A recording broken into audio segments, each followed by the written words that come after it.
Hey guys, welcome back. Hope you had a good spring break week.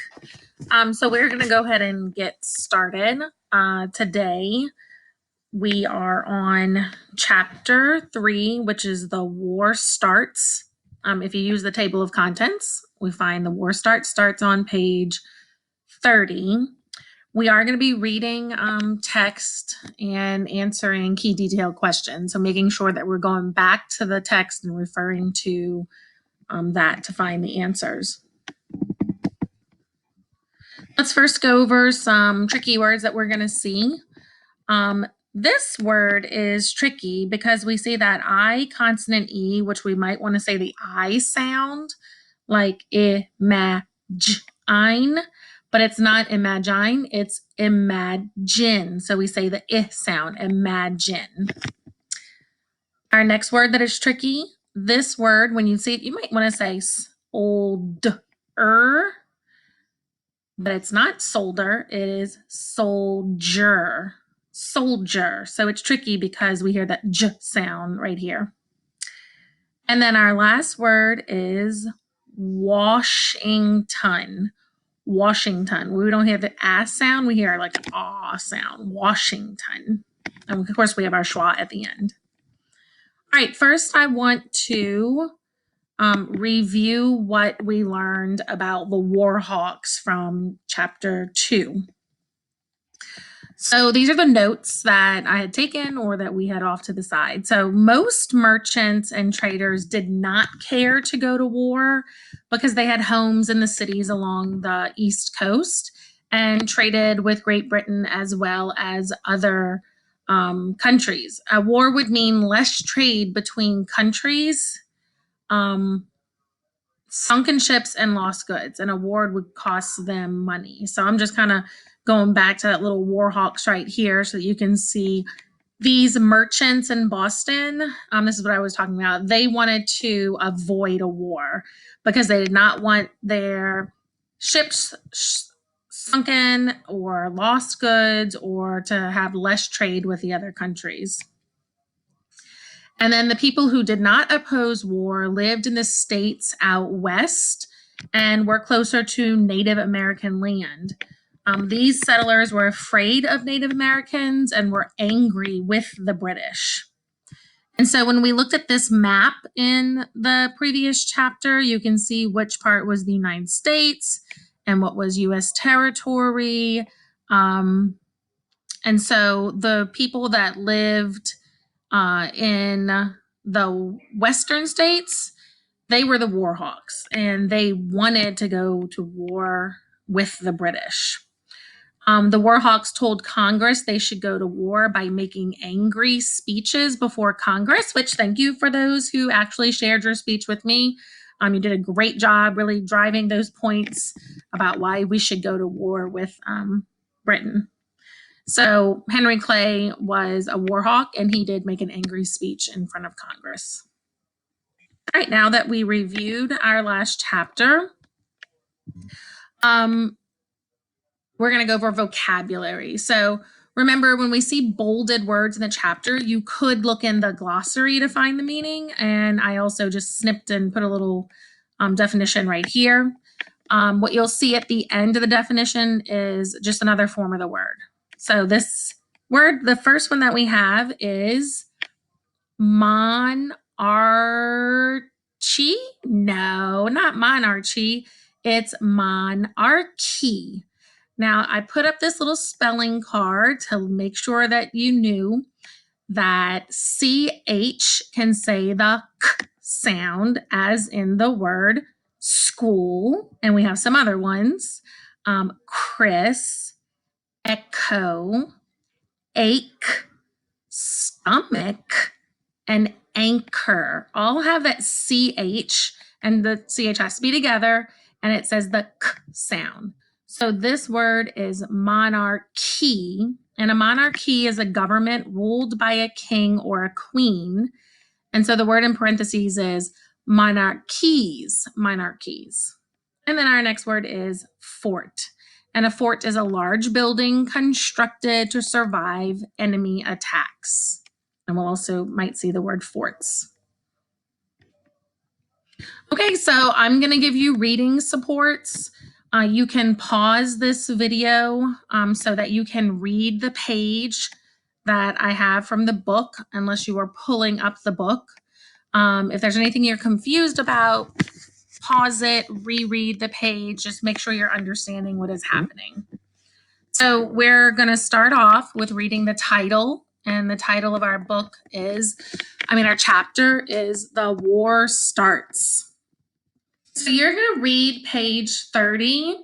And while you're reading, I want you to find the answer to the question, who did Madison end up siding with, and what did that mean? So remember, James Madison was the president at the time, and we want to know, who did he side with?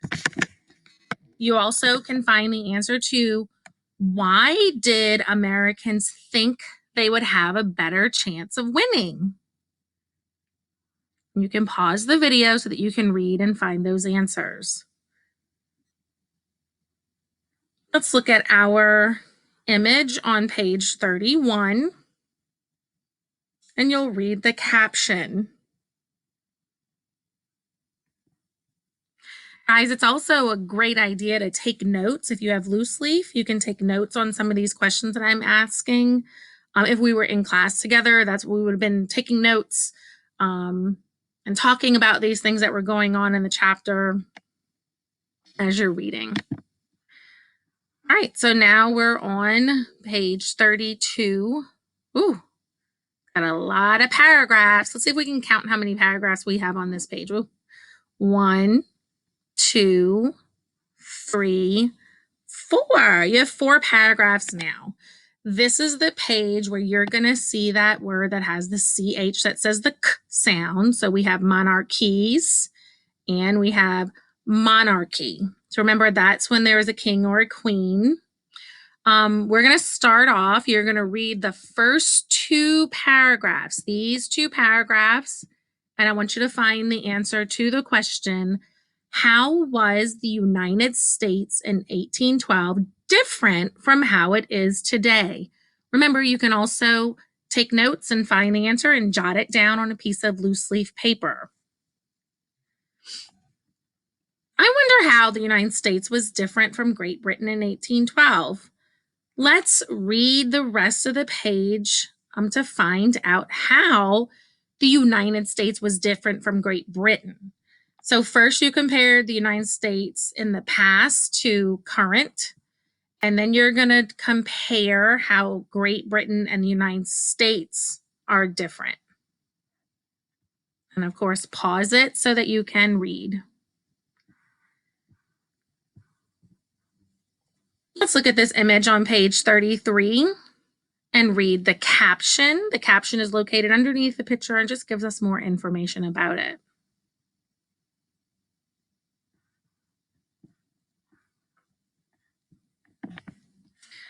All right, moving on to page 34 and 35. Looks like we have a lot of paragraphs on this page also. So let's count and see how many we have. 1, 2, 3, 4, 5. Remember, every time it's a new paragraph, it's indented. It's like pushed in at that top. When we would put 2 fingers down in class when we would write in our journals. All right, so on this page, we're going to see that word forts. Building that structure for protection. You're going to start off, you're going to read the first 2 paragraphs on this page, and I want you to find the answer to the question, how would you describe the U.S. Army and U.S. Navy in 1812? So read these 2 paragraphs and see what word would you use to describe them? I wonder what President Madison did about the tiny army. Let's read the rest of the page to find out. Remember, pause when you need to so you can read and then answer the questions. What was the problem with the army? And then we're going to look at the image. We'll read the caption. Oh, there's that tricky word, soldiers. You don't hear that D sound, you hear J.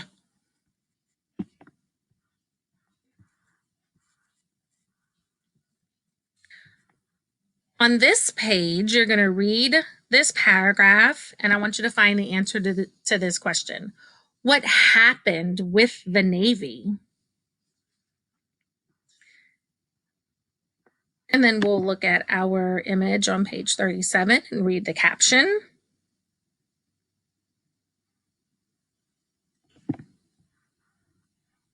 And then if you were taking notes on those questions that I was asking, this is the answers to those questions. So this is the information that we learned today. And I'm going to read over this.